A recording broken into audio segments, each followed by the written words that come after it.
Ready to move in premium triplex villas at Bachapalli APR Projects.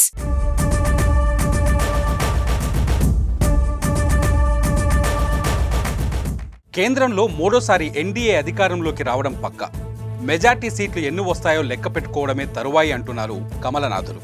అయితే ఇదంతా over కాన్ఫిడెన్సా అంటే కాదు, ఓన్లీ కాన్ఫిడెన్సే అన్నట్లుగా బీజేపీ అడుగులు వేస్తోంది. దక్షిణాదిలో బలం పుంజుకునేందుకు వ్యూహరచన చేస్తోంది. ఈ క్రమంలోనే ఆంధ్రప్రదేశ్లో పొత్తులో భాగంగా బీజేపీ 6 ఎంపీ స్థానాల్లో పోటీ చేస్తుంది.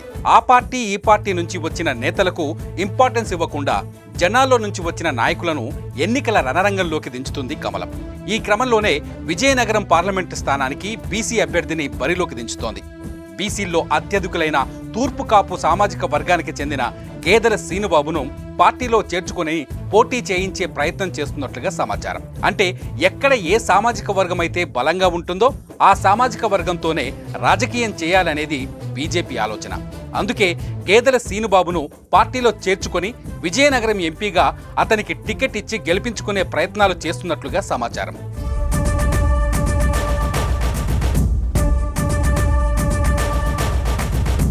అదే జరిగితే బీజేపీ వైసీపీకి చెక్ పెట్టే బలమైన తూర్పు కాపు అభ్యర్థిని బరిలోకి దింపినట్లవుతుంది. అంతేకాదు, వ్యక్తిగతంగానూ గేదెల శ్రీనుబాబుకు చాలా మంచి పేరుంది. యువ పారిశ్రామికవేత్త అయిన శ్రీనుబాబు తన సేవా సంస్థ ద్వారా ఎంతో మందికి ఉపాధి అవకాశాలు కల్పించారు. రాష్ట్ర వ్యాప్తంగా కోట్లు వెచ్చిస్తూ తగిన సహాయ సహకారాలు అందిస్తున్నారు. ఇటువంటి నేత రాజకీయాల్లోకి వస్తే మరింత మంచి చేస్తాడనే నమ్మకం ప్రజల్లో కూడా కలుగుతుంది. అదీగాక శ్రీనుబాబు ఉత్తరాంధ్రలో ఎక్కువ శాతం ఉన్న తూర్పు కాపు వ్యక్తి కావడం కమలానికి కలిసొచ్చిన అంశం. అలాగే బీజేపీ కేంద్ర రాజకీయాల్లో బీసీలకు అధిక ప్రాధాన్యమిస్తున్న విషయం తెలిసిందే.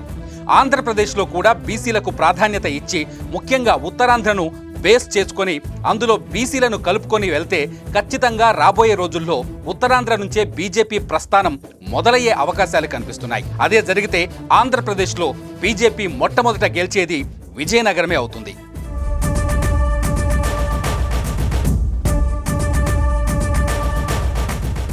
సుమన్ టీవీలో మీ పర్సనల్ అండ్ బిజినెస్ ప్రమోషన్స్ కోసం కింది నెంబర్కి కాంటాక్ట్ చేయండి.